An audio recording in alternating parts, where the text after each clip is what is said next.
Picture this. A drunken pirate stumbles across the deck of his ship, bottle of rum in hand, slurring sea shanties into the Caribbean wind. This image is so deeply embedded in our minds that we can practically smell the alcohol on his breath. From Johnny Depp's Jack Sparrow to the countless Hollywood depictions, pirates and alcohol seem inseparable. But here is the thing that might shock you. This romantic notion of constantly intoxicated seafaring outlaws is both true and completely false at the same time. Welcome to one of history's most persistent myths, where the line between survival and celebration, discipline and debauchery, becomes as murky as the waters these legendary figures once sailed. Today, we're diving deep into the barrel of truth about pirate drinking habits. And trust me, what you're about to discover will completely change how you think about these maritime rebels. The reality is far more complex and fascinating than any Hollywood script could capture. We're talking about men who lived by strict codes, who understood that a moment of weakness could mean death, yet who also knew how to party harder than any rock star when the time was right. We're exploring a world where alcohol wasn't just a beverage, it was medicine, currency, social lubricant, and sometimes, quite literally, the difference between life and death. So grab your favorite drink, settle in, and let us set sail on a journey that will take us from the practical realities of 18th century maritime survival to the wild ports where fortunes were made and lost in a single night. We'll explore why rum wasn't just preferred, but absolutely essential. How pirate codes regulated drinking more strictly than most modern workplaces, and why the most successful pirates knew exactly when to stay sober and when to let loose. But first, let's shatter some illusions. If you think pirates were stumbling around, drunk all day, you've been watching too many movies. The truth is, pirates who stayed constantly intoxicated didn't stay pirates for very long. They stayed dead. The Caribbean was unforgiving, and survival required sharp wits, steady hands, and clear judgment. Yet alcohol played such a crucial role in pirate life that understanding it is key to understanding how these legendary figures really lived, fought, and survived in one of history's most dangerous professions. The liquid foundation of pirate survival. Let us start with something that might blow your mind. Pirates didn't drink because they were alcoholics or party animals. They drank because not drinking could literally kill them. And I am not talking about withdrawal symptoms. I am talking about the harsh reality of 18th century maritime life, where clean water was rarer than buried treasure. Imagine you're aboard a pirate ship in 1715. You've been at sea for 3 weeks, and you're desperately thirsty. You head to the water barrels, lift the lid, and the smell that hits you is worse than a public restroom in the middle of summer. The water that started crystal clear just weeks ago has transformed into a greenish-brown sludge, teeming with algae, bacteria, and God knows what else. This isn't just unappetizing. This water will kill you faster than any Navy cannon. Here's the science behind it. Wooden water barrels, no matter how well sealed, couldn't prevent contamination. The combination of heat, moisture, and organic matter created perfect breeding grounds for dangerous bacteria like E. coli, cholera, and dysentery. Ships that relied solely on stored water often arrived in port with half their crew dead from waterborne diseases. It wasn't uncommon for entire expeditions to fail, not because of battles or storms, but because their water supply turned lethal. Enter alcohol, specifically rum, beer, and wine. These weren't just beverages.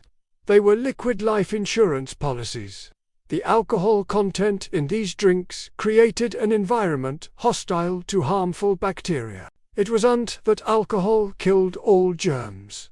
The concentrations weren't high enough for that, but it slowed bacterial growth enough. to keep drinks safer for consumption over extended periods. But pirates weren't walking around with bottles of straight rum like cartoon characters. They were smarter than that. The most common drink aboard pirate ships was something called grog, a mixture of rum and water, sometimes with lime juice added to prevent scurvy. This mixture typically contained just enough alcohol to purify the water while keeping the crew functional. We're talking about alcohol content similar to modern beer, not the paint-thinner strength rum you see in movies. The proportions mattered enormously. Too little alcohol, and the water would still spoil. Too much, and your crew would be useless. The standard ratio was typically 4 parts water to 1 part rum, though this could vary depending on the quality of available water and the length of the voyage. When water was particularly suspect, the ratio might increase to 3-to-1 or even 2-to-1, but never to the point where the crew was stumbling drunk. Let me share a specific example that illustrates just how crucial this was. In 1718, Edward Teach, better known as Blackbeard, captured a merchant vessel carrying what appeared to be an enormous prize, barrels of fresh water, but Teach, experienced pirate that he was, knew better than to trust appearances. He had his crew test the water and discovered it was already contaminated. Instead of viewing this as a loss, he used it as an opportunity.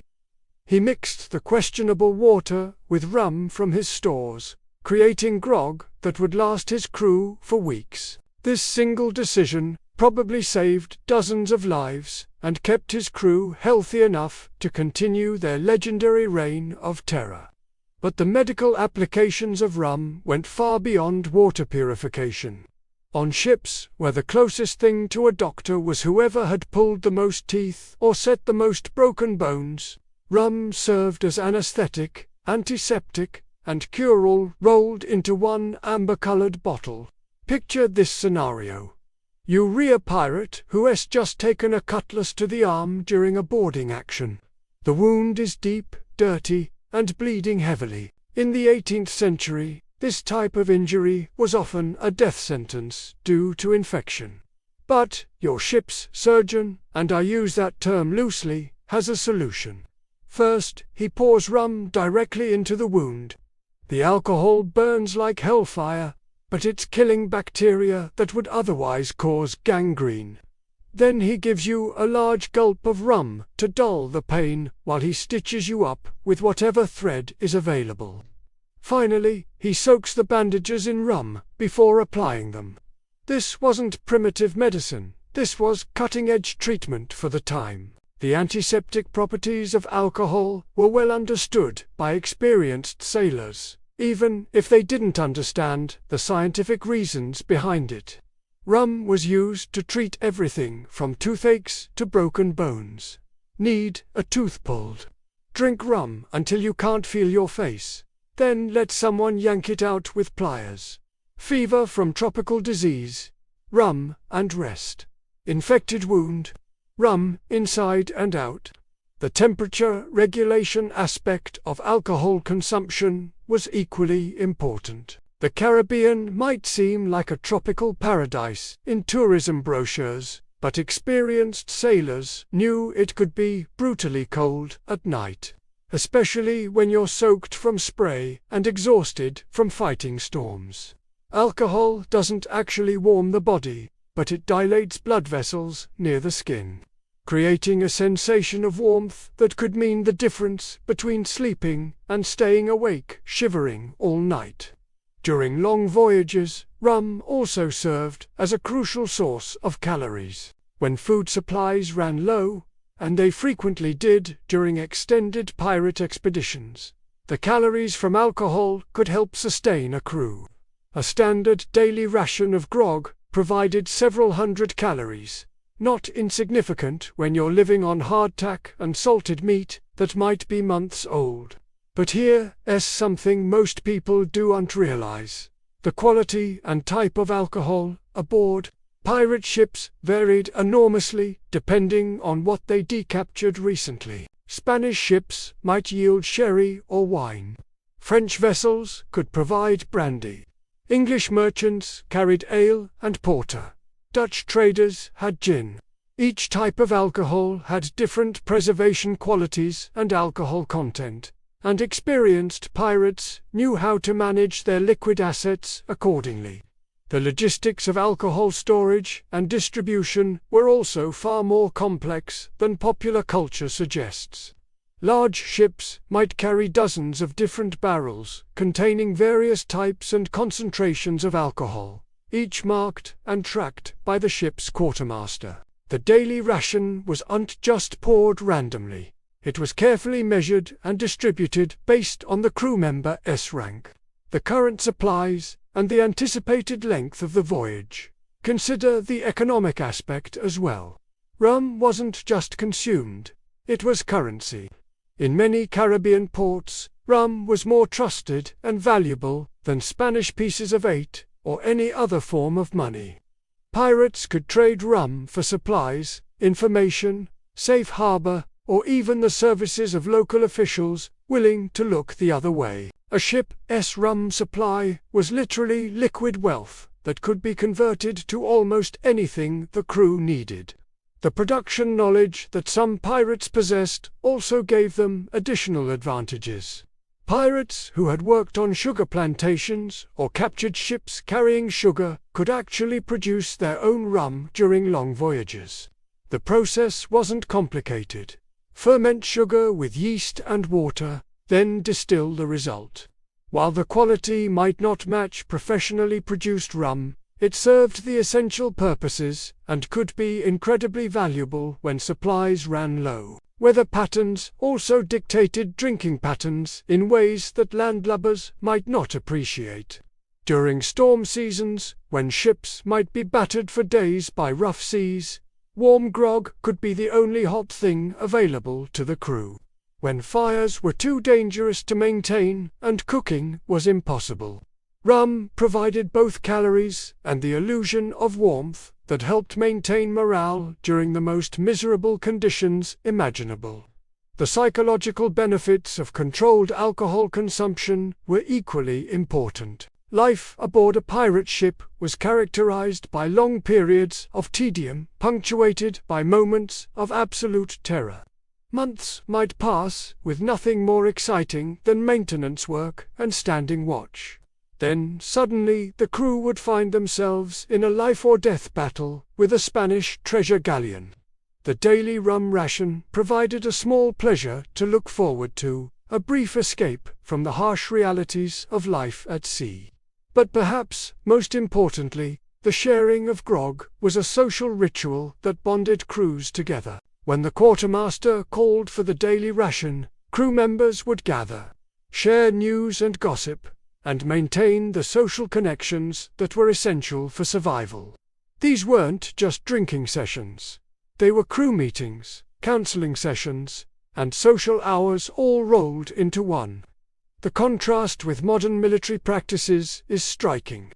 Today's navies have largely eliminated alcohol from active duty, but 18th-century pirates and naval personnel alike understood that moderate, controlled alcohol consumption was not just acceptable, but necessary for crew health and morale. The British Royal Navy didn't eliminate the daily rum ration until 1970, and many naval historians argue that the tradition's elimination coincided with increased disciplinary problems and lower morale. Understanding the survival aspects of pirate drinking habits completely reframes how we should think about these historical figures. They weren't drunken buffoons stumbling around ships in a constant stupor. They were practical men who understood that in their dangerous profession, every decision, including what and when to drink, could mean the difference between life and death. The iron discipline behind the rum barrel. Now, here's where the Hollywood fantasy completely falls apart. Successful pirates were some of the most disciplined people on the high seas. I know that sounds contradictory. After all, aren't pirates supposed to be lawless rebels who lived without rules? But the truth is, Pirate ships operated under codes of conduct that would make modern corporations seem anarchic by comparison. And nowhere was this discipline more evident than in how they regulated alcohol consumption. Let me introduce you to one of the most successful and feared pirates of the Golden Age, Captain Bartholomew Roberts, known as Black Bart. This man captured over 400 ships during his brief but legendary career, and his success wasn't due to luck or brutality alone.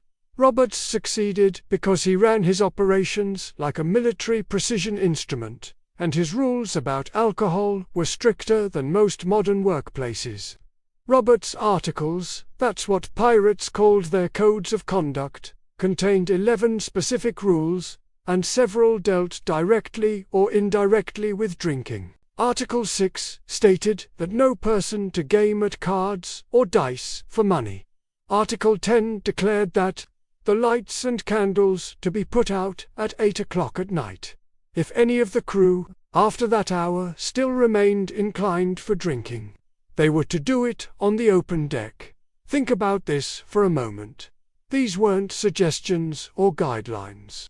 These were laws with serious consequences for violation.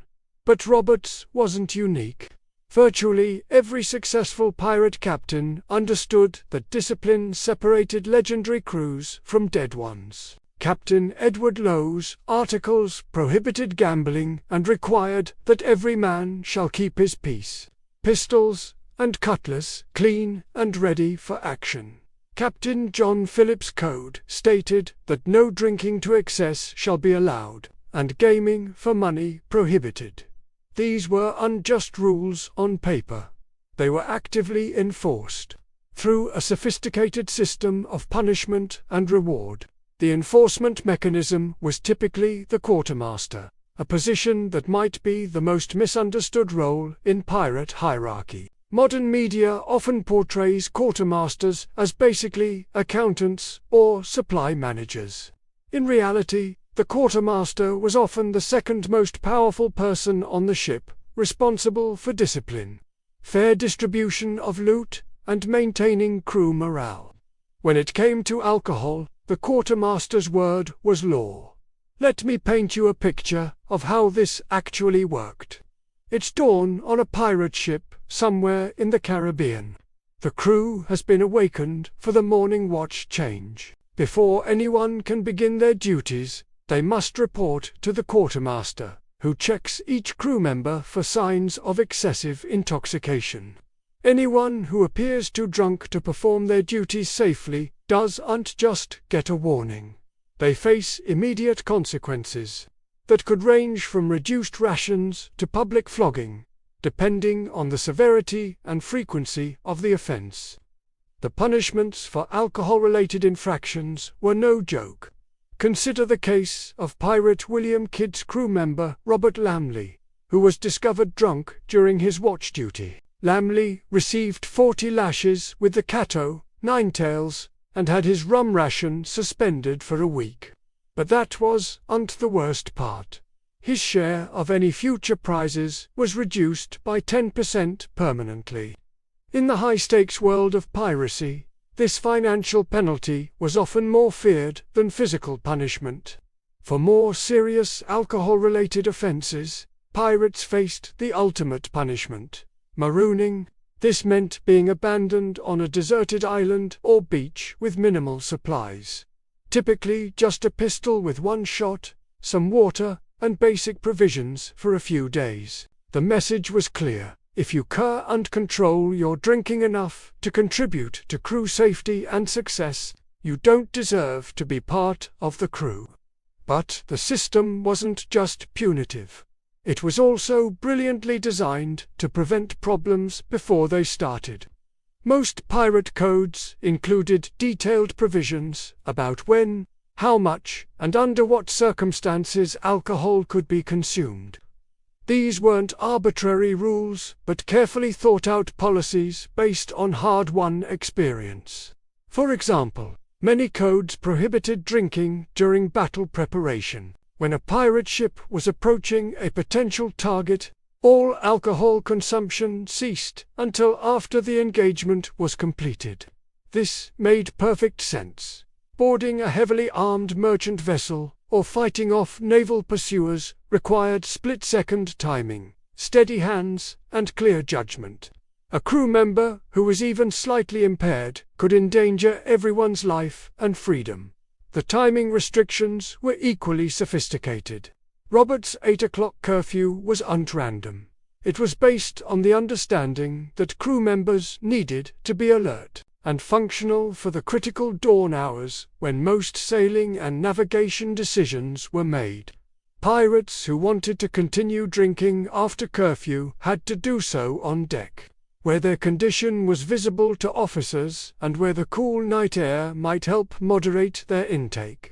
Watch duty represented perhaps the most critical area where alcohol discipline was enforced. The lookout who spotted a sail on the horizon could mean the difference between a successful prize capture and a disastrous encounter with a man-of-war. Consequently, crew members assigned to watch duty were typically prohibited from consuming any alcohol for at least 4 hours before their shift began. Violation of this rule was considered one of the most serious offenses possible. The sophistication of these systems becomes even more apparent when you consider how they adapted to different circumstances. During storm seasons, when ships might face days of dangerous weather, alcohol consumption was often restricted to emergency medical use only. During long periods of calm weather, when crew morale might suffer from boredom, rations might be slightly increased to maintain spirits. These weren't random decisions, but carefully calculated adjustments based on the specific challenges the crew was facing. Some pirate codes even included provisions for what we might today call intervention. If a crew member showed signs of developing a drinking problem that could endanger the ship, other crew members were obligated to report it to the quartermaster. The affected pirate would then face a choice: accept reduced rations and additional supervision, or face a crew vote that could result in their removal from the ship. The democratic elements of pirate alcohol regulation were particularly interesting. Many decisions about alcohol-related punishments required crew votes. This wasn't just about maintaining morale. It was about ensuring that the entire crew understood and supported the rules that kept them alive. When everyone had a say in establishing and enforcing alcohol policies, there was much greater compliance and much less resentment about restrictions. Consider the case of Captain Samuel Bellamy, whose crew was known for being particularly democratic in their decision-making. When crew member Thomas Brown was caught drinking during his watch duty, Bellamy didn't simply impose punishment. Instead, he called a crew meeting where the facts were presented. Brown was allowed to speak in his own defense, and the crew voted on the appropriate consequence. This process took time, but it ensured that everyone understood both the seriousness of the offense and the fairness of the punishment. The economic incentives built into these systems were equally clever. Since pirates operated on a share system where everyone's income depended on the success of the entire operation, crew members had strong financial motivation to ensure that alcohol didn't interfere with the ship's effectiveness. A drunk navigator could run the ship aground, costing everyone their shares. An intoxicated gunner could miss crucial shots during battle, allowing prizes to escape. These weren't abstract concerns, but direct threats to everyone's livelihood. The contrast with legitimate naval vessels of the time is illuminating. While the Royal Navy also maintained discipline regarding alcohol, their punishments were often more brutal and arbitrary. Navy captains could order floggings or even executions with minimal oversight. Pirate crews, paradoxically, often operated under more democratic and predictable justice systems than their law-abiding counterparts. The role of senior crew members in modeling appropriate behavior was also crucial. Experienced pirates understood that their actions set the tone for the entire crew. A captain or quartermaster who drank excessively or showed poor judgment while intoxicated would quickly lose respect and authority. Consequently, leadership positions on successful pirate ships were often filled by individuals who demonstrated exceptional self-control and discipline. Weather-based restrictions provide another example of pirate pragmatism. During hurricane season, many crews implemented complete alcohol bans, except for medical emergencies. The reasoning was simple. When survival might depend on everyone's ability to respond instantly to changing conditions, even moderate impairment was unacceptable. These temporary prohibitions were generally accepted by crews because everyone understood the stakes. The enforcement of discipline during shore leave presents an interesting paradox that we'll explore more deeply later. While pirates might drink heavily during port visits, they often had to prove their sobriety before being allowed back aboard ship. This wasn't about moral judgment, but practical necessity. A crew member who was still intoxicated from shore leave could endanger everyone during the critical period when ships were leaving port and navigating coastal hazards. Training and mentorship systems also played a role in maintaining alcohol discipline. Experienced pirates were expected to teach newer crew members not just sailing and fighting skills, but also how to manage alcohol consumption responsibly. These weren't formal programs, but organic systems where veterans shared hard-won wisdom about surviving life at sea.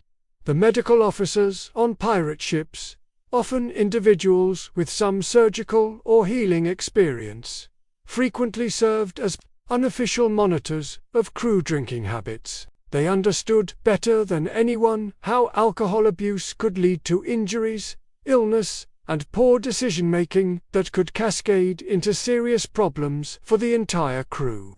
Perhaps most importantly, successful pirate crews understood that their reputation for discipline was actually a strategic advantage.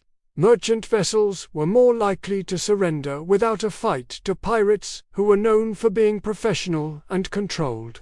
Naval commanders were more likely to avoid engagement with pirate crews that had reputations for tactical sophistication. In the high-stakes world of maritime piracy, the crew that could maintain discipline while still enjoying the benefits of their profession was the crew that stayed alive, free, and wealthy. When the anchor drops, port city revelries. But now we come to the other side of the coin. The side that Hollywood actually got partially right.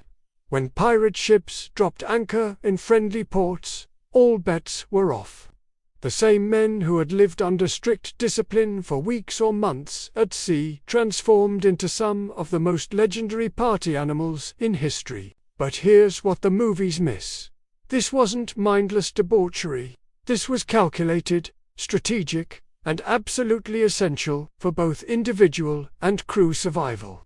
Let me take you to Port Royal, Jamaica, in 1720, a city that earned the nickname Sodom of the New World, largely thanks to the pirates who made it their unofficial headquarters.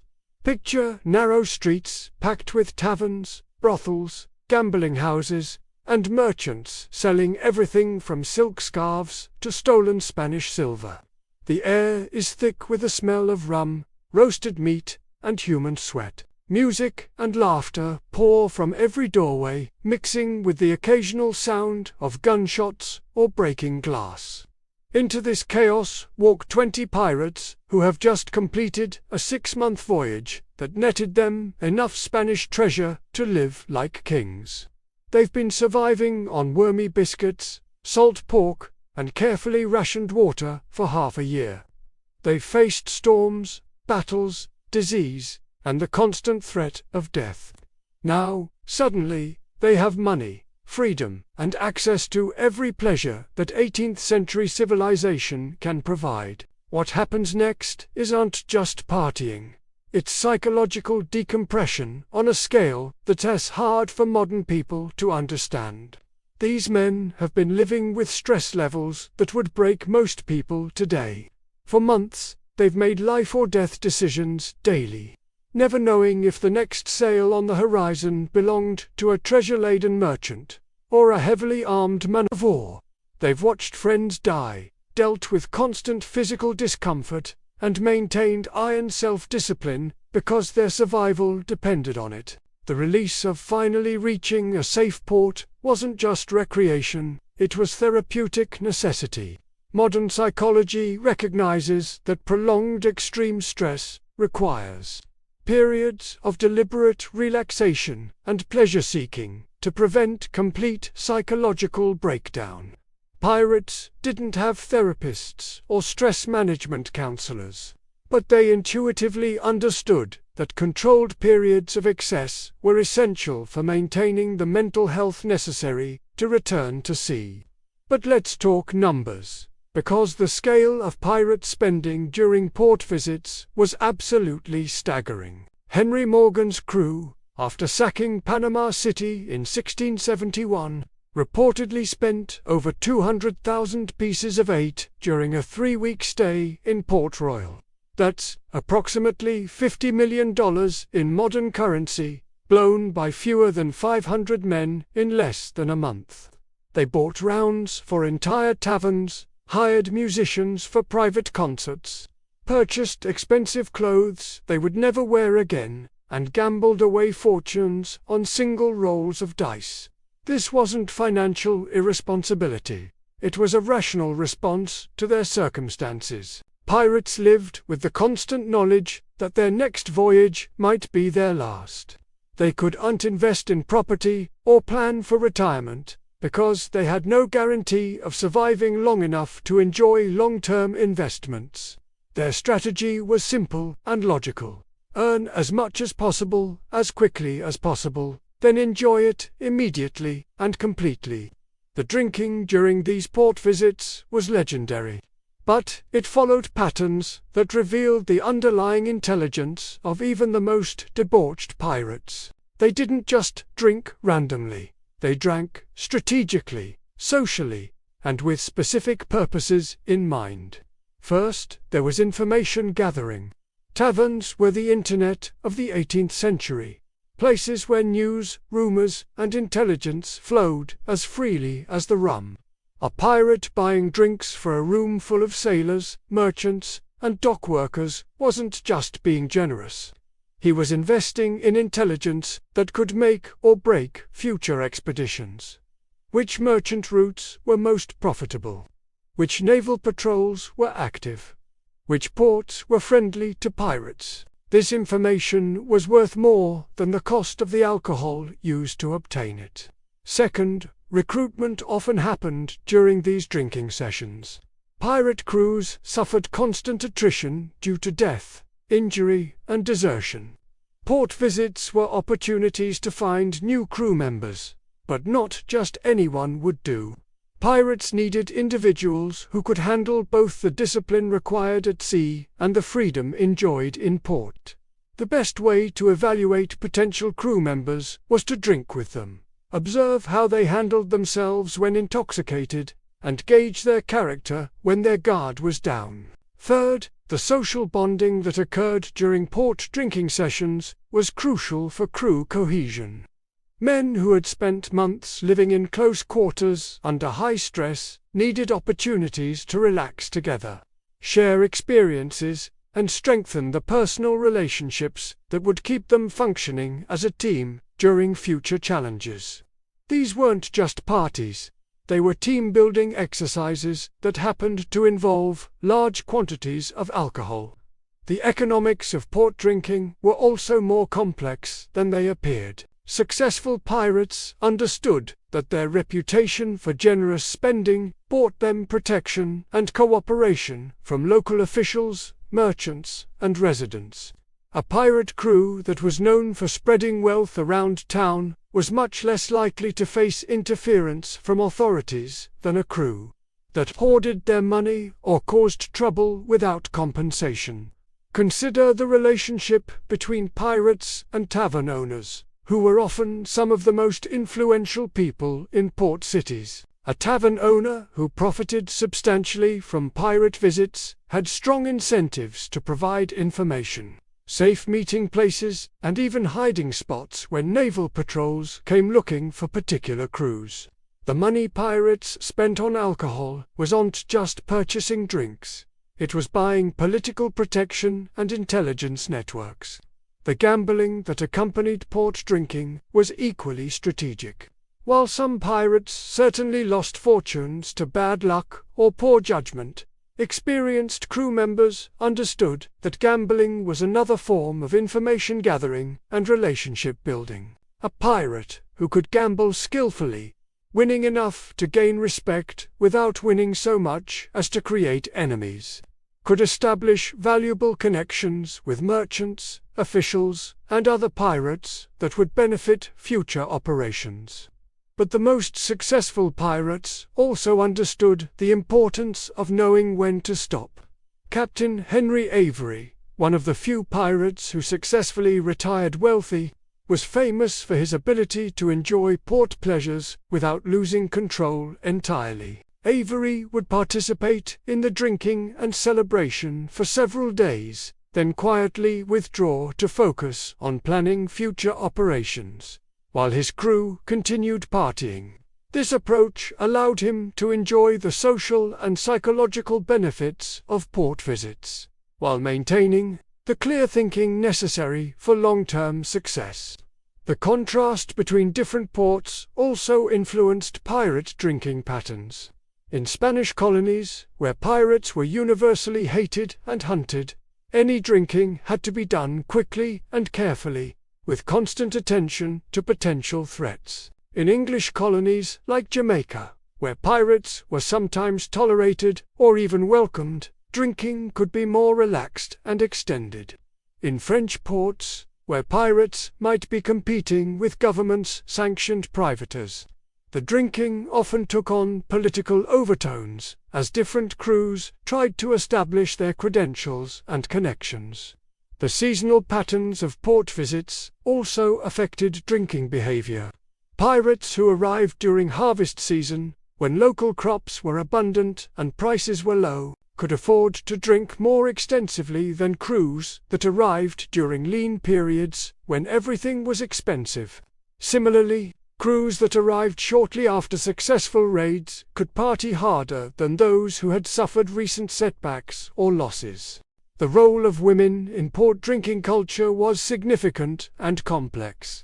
Prostitution was certainly part of the port economy, but many of the women who interacted with pirates were tavern owners, merchants, or independent operators who understood how to profit from pirate visits.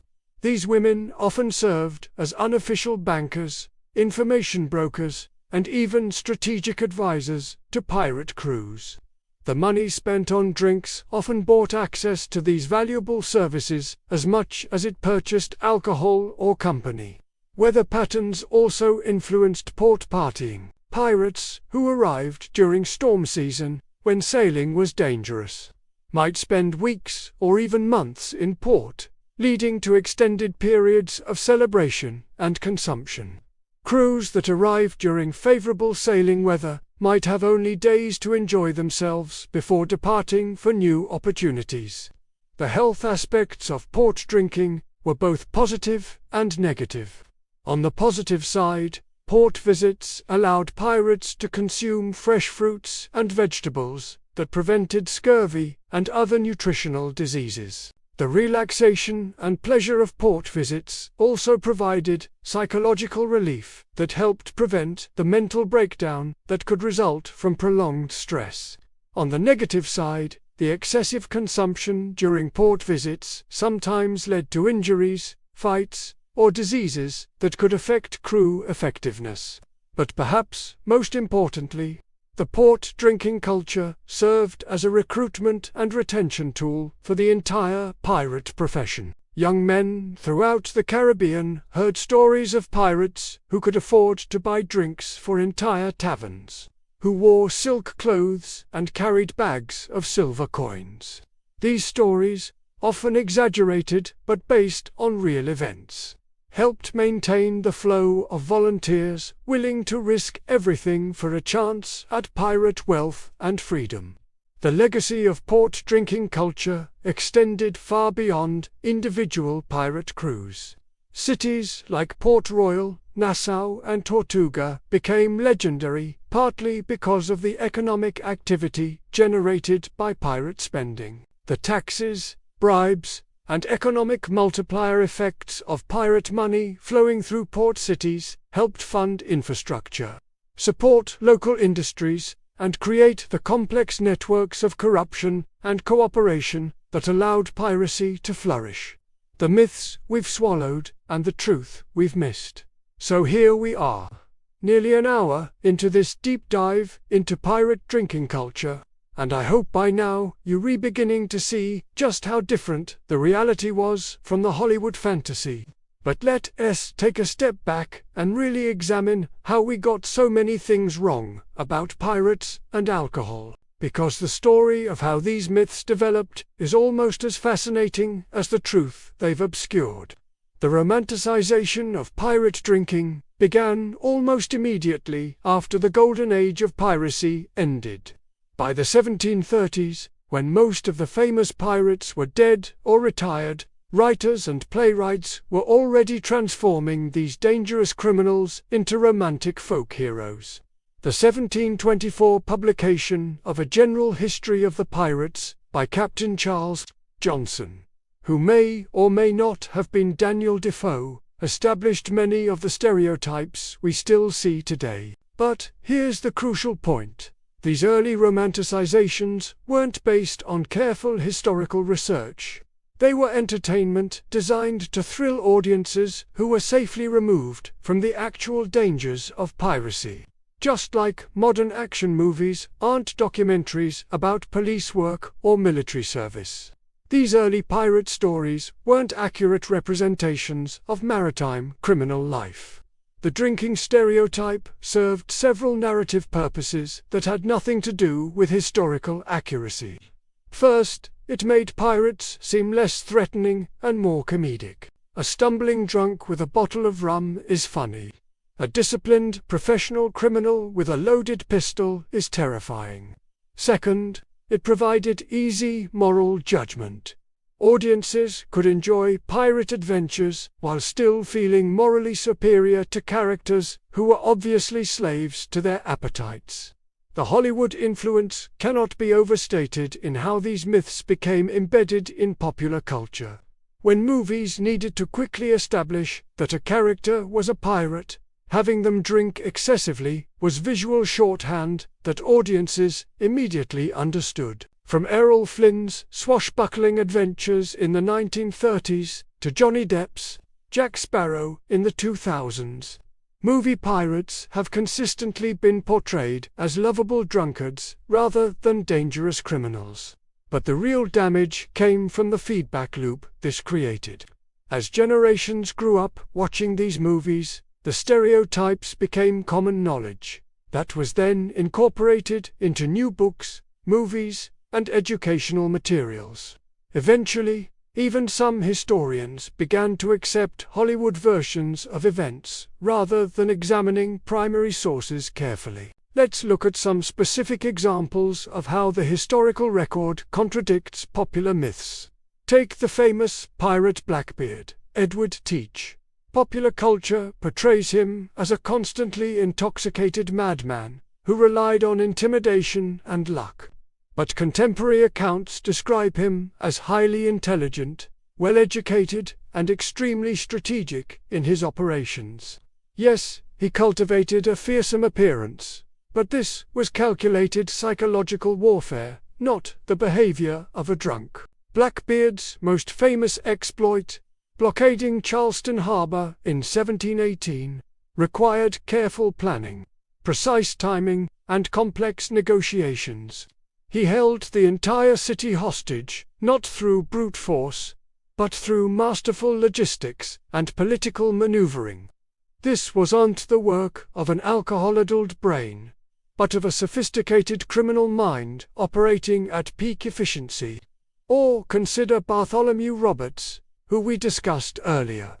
Roberts captured more ships than any other pirate in history, over 400 during a career that lasted less than 4 years. This level of success required extraordinary discipline, strategic thinking, and operational efficiency. Yet, popular culture often portrays him as just another rum-soaked pirate, rather than recognizing him as perhaps the most successful maritime criminal in history. The myth of constant drinking also obscures the genuine innovations that pirates brought to maritime culture. Pirates were among the first to implement democratic decision-making on ships, profit-sharing systems that rewarded performance, and codes of conduct that protected individual rights. These weren't the achievements of drunkards, but of people who understood that success required organization, fairness, and accountability. Even the famous pirate flag designs reveal sophisticated understanding of psychology and marketing. The skull and crossbones wasn't just a random scary image. It was a carefully designed brand that communicated specific messages about the crew's capabilities and intentions. Pirates who could think strategically about visual branding were operating at levels of sophistication that contradict stereotypes about primitive, alcohol-fueled behavior. The economics of piracy also revealed the fallacy of the drinking stereotype. Successful pirate operations required complex logistics, international financial networks, and careful market analysis. Pirates needed to understand currency exchange rates, seasonal trading patterns, and political relationships between different colonial powers. They had to manage supply chains, maintain equipment, and coordinate with corrupt officials and merchants. This wasn't work that could be done by people who were constantly intoxicated, but perhaps most importantly, the drinking myths have prevented us from understanding the genuine historical significance of piracy. During the Golden Age, pirates created some of the most democratic societies in the world. While European nations were ruled by absolute monarchs, and colonial societies were rigidly hierarchical, pirate ships operated under constitutions that guaranteed individual rights, democratic participation, and economic equality. The famous pirate codes were not just lists of rules. They were sophisticated legal documents that addressed everything from disability compensation to conflict resolution. Pirates created workmen's compensation systems centuries before they appeared in legitimate society. They implemented democratic voting on major decisions when most of the world lived under dictatorships. They practiced religious tolerance when most societies were violently sectarian. These achievements become invisible when we focus on stereotypes about drinking and lawlessness. By portraying pirates as undisciplined criminals rather than radical political innovators, popular culture has robbed us of understanding one of history's most interesting experiments in alternative social organization. The gender dynamics of pirate society also contradict popular stereotypes. While pirate crews were predominantly male, they were far more accepting of women in leadership roles than legitimate society of the time. Anne Bonny and Mary Read weren't exceptions that proved a rule. They were examples of how pirate society was more egalitarian than the world around it. But these stories get lost when we refocused on images of drunken male stereotypes rather than examining the complex social realities of pirate communities. The international scope of piracy also reveals sophistication that contradicts drinking myths. Successful pirate operations required detailed knowledge of multiple languages, currencies, legal systems, and cultural practices. Pirates operated across vast networks that stretched from the Caribbean to Madagascar, from the American colonies to the West African coast. This wasn't random wandering, but strategic movement based on seasonal patterns, political developments, and economic opportunities. Consider the case of Captain William Kidd, whose story demonstrates the complex relationship between legitimate commerce, government authorization, and piracy.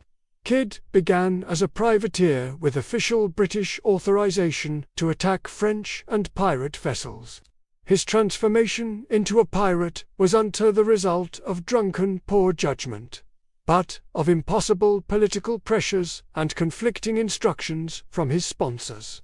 Understanding Kidd's story requires grappling with 17th-century international law, colonial politics, and economic warfare. Not just tales of rum-soaked adventure, the technological innovations associated with piracy also contradict stereotypes about primitive, alcohol-impaired thinking. Pirates were early adopters of new navigation techniques, weapons, technology, and ship modifications that improved speed and maneuverability.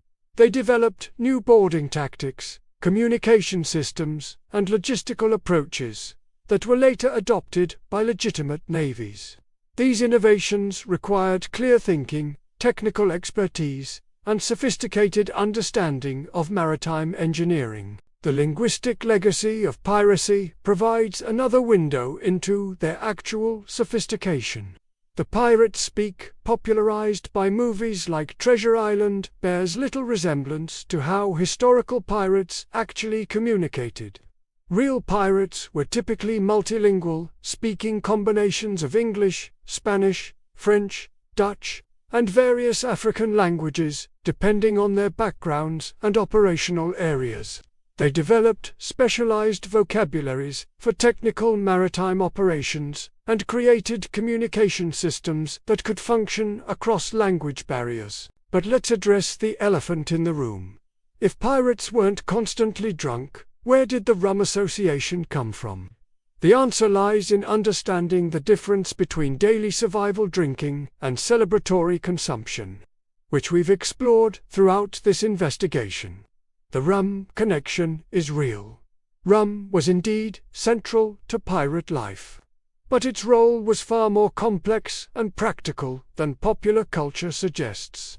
Rum was currency, medicine, water purifier, social lubricant, and preservation medium all rolled into one. The daily consumption of diluted rum wasn't about getting drunk, it was about staying alive and healthy during long ocean voyages. The heavy drinking during port visits wasn't mindless debauchery, it was strategic relaxation, information gathering, and relationship building that served essential business purposes. The persistence of drinking myths also reflects broader cultural attitudes about criminals and outcasts. By portraying pirates as undisciplined addicts, mainstream society could dismiss their innovations and avoid examining the legitimate grievances that drove many people to piracy. Most pirates weren't born criminals. They were sailors, soldiers, and tradesmen who turned to piracy because legitimate opportunities were limited by class, nationality, or circumstances beyond their control. The harsh conditions aboard merchant and naval vessels of the time often made piracy seem like an attractive alternative. Royal Navy sailors faced brutal discipline, terrible food, irregular pay, and high mortality rates. Merchant sailors worked for owners who viewed them as expendable resources rather than human beings. Piracy offered the possibility of democratic participation, fair compensation, and respect for individual rights that were unavailable in legitimate maritime employment. Understanding this context doesn't excuse piracy's criminal aspects, but it does explain why so many intelligent, capable people chose this dangerous profession. They weren't fleeing to lives of drunken chaos. They were seeking alternatives to systems that offered them few opportunities for advancement or fair treatment. The medical knowledge demonstrated by many pirates also contradicts drinking stereotypes. Pirate surgeons like Basil Ringrose were respected throughout the Caribbean for their surgical skills and medical innovations.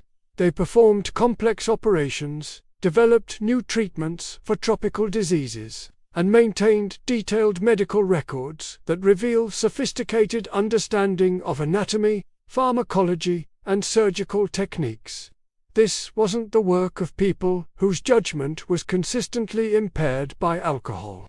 The artistic and cultural contributions of pirates are similarly overlooked. When we focus on drinking stereotypes, pirates were responsible for some of the earliest examples of American folk music, democratic political theory, and international maritime law. They created new forms of social organization, developed innovative financial instruments, and established some of the first truly multicultural communities in the Americas. The preservation of historical artifacts from pirate operations reveals the same pattern of sophistication. When archaeologists examine sunken pirate ships or recovered treasure hoards, they find evidence of careful planning, detailed record-keeping, and sophisticated understanding of international markets. Pirates kept detailed logs, maintained accurate charts, and preserved documents that reveal them to have been literate, numerate, and strategically minded. But perhaps the most important myth to dispel is the idea that pirates were somehow separate from or opposed to the broader economic and political systems of their time. In reality, pirates were integral parts of the colonial economy, providing services that legitimate businesses and governments found useful but couldn't officially support. They redistributed wealth from Spanish colonies to other European powers, provided intelligence about rival nations' activities, and served as unofficial naval forces during periods of conflict. The corruption that allowed piracy to flourish reveals sophisticated understanding of how political and economic systems actually functioned. Pirates didn't succeed despite government opposition. They succeeded because they provided valuable services to officials who were willing to look the other way in exchange for appropriate compensation. This required understanding of law, politics, and economics that contradict stereotypes about primitive criminal behavior. The international legal complexities surrounding piracy also demonstrate the inadequacy of simple stereotypes. The difference between piracy, privateering, and legitimate commerce was often unclear and changed, depending on which nation's laws applied, what authorization existed, and how political relationships shifted. Pirates who were criminals in one jurisdiction might be heroes in another, depending on whose ships they attacked and whose interests they served. The environmental knowledge displayed by successful pirates reveals another dimension of their sophistication. They understood weather patterns, ocean currents, seasonal migrations of both fish and merchant vessels, and the complex relationships between geography, politics, and commerce that determined where opportunities could be found. This knowledge required years of study and experience that contradicts images of impulsive, alcohol-impaired decision-making. The retirement strategies employed by successful pirates also demonstrate long-term thinking that contradicts drinking stereotypes. While some pirates certainly died broke and drunk, many others successfully transitioned to legitimate careers as merchants, plantation owners, or government officials. This required careful financial planning, strategic relationship building, and gradual integration into respectable society, none of which would have been possible for people who were genuinely addicted to alcohol or incapable of disciplined behavior. As we near the end of our journey through the real world of pirate drinking culture, I want to leave you with a final thought about why these myths matter. When we reduce complex historical figures to simple stereotypes, we rob ourselves of understanding the genuine lessons their lives might teach us. Pirates weren't just colorful criminals. They were innovators, entrepreneurs, and political revolutionaries who created alternative societies during one of history's most dynamic periods. Their relationship with alcohol wasn't the desperate addiction of Hollywood stereotypes, but the calculated risk management of people who understood that survival required balancing multiple competing demands. They drank when drinking served their purposes, abstained when abstinence was necessary, and created systems that allowed both individual pleasure and collective success. In our modern world, where we still struggle with questions about democracy, economic equality, and individual freedom, the genuine achievements of pirate society remain relevant and instructive. But we can only learn from their successes and failures. If we're willing to look beyond the myths and examine the complex realities of how they actually lived. The next time you see a movie pirate stumbling around with a bottle of rum, remember that you're looking at entertainment, not history. The real pirates were far more interesting, far more sophisticated, and far more relevant to understanding human nature and social organization than any Hollywood stereotype could ever capture. They deserve to be remembered for what they actually were, some of the most innovative and successful criminals in human history, who created functioning societies based on principles that were centuries ahead of their time. And yes, they did drink rum, but they did it intelligently, strategically, and with a clear understanding of how alcohol could serve their goals rather than undermining them. In the end, that might be the most important lesson of all, that success, even in the most dangerous and unconventional professions, requires discipline, planning, and the wisdom to know when pleasure serves purpose, and when it becomes self-destructive. The golden age of piracy ended not because pirates drank too much, but because the political and economic conditions that made piracy profitable eventually changed. As colonial governments became more stable, naval forces more effective, and legitimate commerce more profitable, the opportunities that had made piracy attractive gradually disappeared. The last successful pirates weren't defeated by rum. They were defeated by progress. But their legacy lives on, not in the cartoon stereotypes of popular culture, but in the democratic institutions, individual rights, and economic innovations they pioneered. They proved that even the most unlikely groups of people could create functional societies based on fairness, cooperation, and mutual respect. They showed that authority should be earned rather than inherited, that economic rewards should be based on contribution rather than status, and that individual freedom and collective success aren't mutually exclusive. These lessons remain as relevant today as they were 3 centuries ago, and understanding them requires looking past the rum bottle to see the remarkable human beings who held it. People who were far more complex, far more intelligent, and far more admirable than any myth could ever capture. So the next time someone asks whether pirates really drank all the time, you'll know the answer. They drank when they needed to, celebrated when they could afford to, and maintained the discipline necessary to survive and thrive in one of history's most challenging professions.